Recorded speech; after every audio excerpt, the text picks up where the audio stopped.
electoral. Todo lo demás es secundario. Sin el apoyo de un auténtico sufragio, las instituciones democráticas están en el aire. Fin de la cita.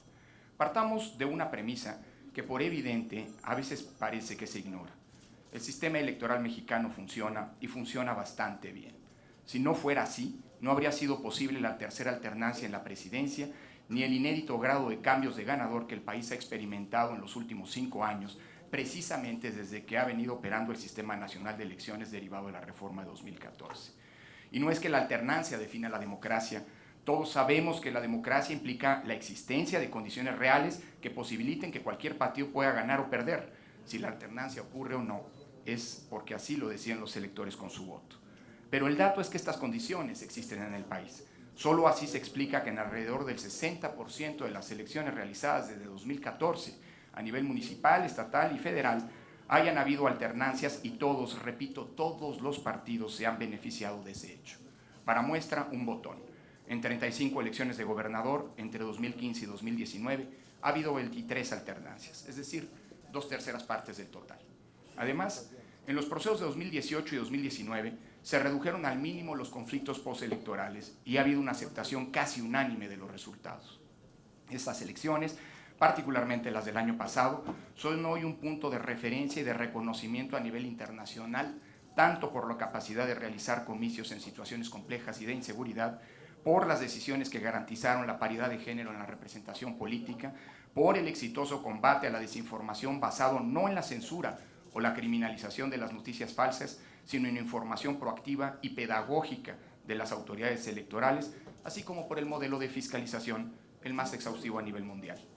No se trata de ser autocomplacentes o de carecer de autocrítica, pero hoy la mejora del sistema electoral, siempre posible y sin duda deseable, representa el menor de los problemas que enfrenta el país.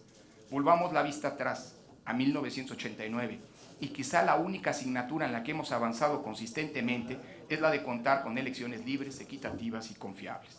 No ocurre lo mismo con los problemas de desigualdad, pobreza, inseguridad, corrupción, impunidad, entre otros ominosos pendientes. En ese contexto, hoy se discute una posible reforma electoral a partir de un paradigma, la austeridad. Se dice que el sistema es costoso y por lo tanto deben abaratarse las elecciones. ¿Cómo?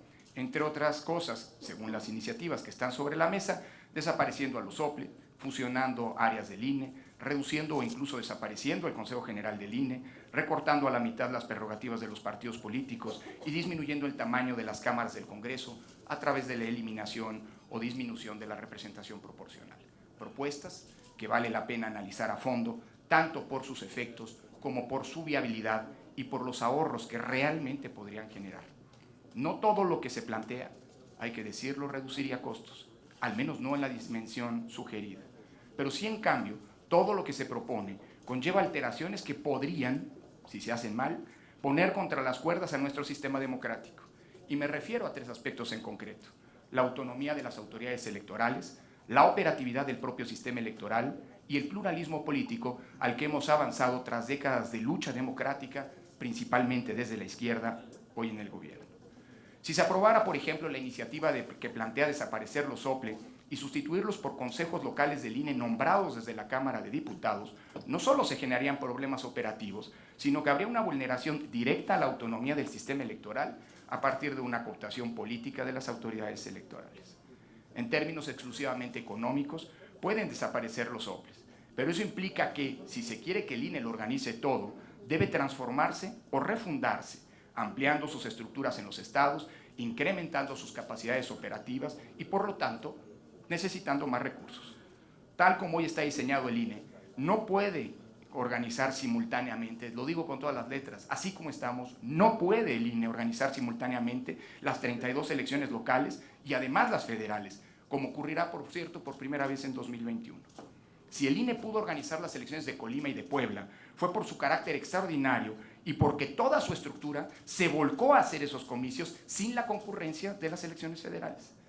Por otro lado, pensar que las juntas y consejos locales y distritales del INE pueden hacerse cargo enteramente de las elecciones federales, estatales y municipales no toma en cuenta el pequeño detalle de la geografía electoral que hoy está vigente de 300 distritos federales que no corresponden territorialmente con los 576 consejos distritales locales ni con los 1.903 consejos municipales. Por lo que hace la propuesta de desaparecer o reducir la representación proporcional, digamos que es políticamente indeseable e históricamente contradictoria. Eliminar o disminuir dicho mecanismo mina el carácter incluyente de nuestro sistema político y restringe el espacio que deben tener en democracia las minorías para participar en la toma de las decisiones. La representación proporcional es una conquista de los reclamos democráticos para garantizar el pluralismo.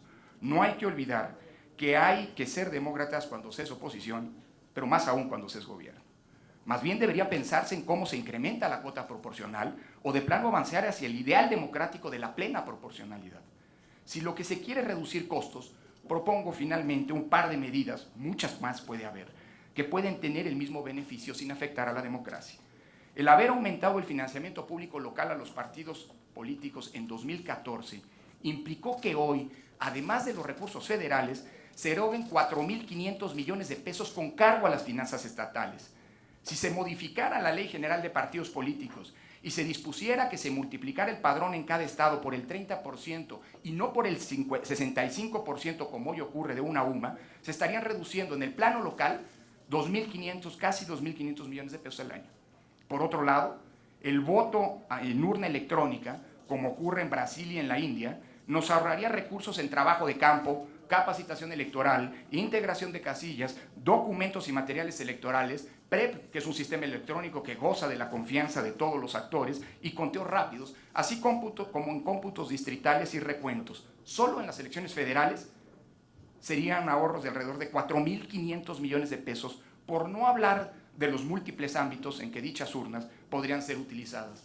Elecciones sindicales, hoy mandatadas por la ley electoral, por la ley laboral, elecciones internas de los partidos políticos, etc. En suma, solo estas dos medidas, sin generar una inmanejable concentración de atribuciones, ni dañar la autonomía de las autoridades electorales, sin minar el pluralismo y sin desandar el camino democrático, por sí solas, si lo que se busca son ahorros, tendríamos economías por casi 7.000 millones de pesos. Termino diciendo que confío que los resultados de estos foros privilegien la funcionalidad del sistema electoral, cuyos resultados han sido clave para la paz pública, la estabilidad financiera del país y el reconocimiento internacional de la democracia mexicana. Cuidemos todos la obra democrática, que es el resultado de una lucha colectiva de más de 4 décadas. Muchas gracias.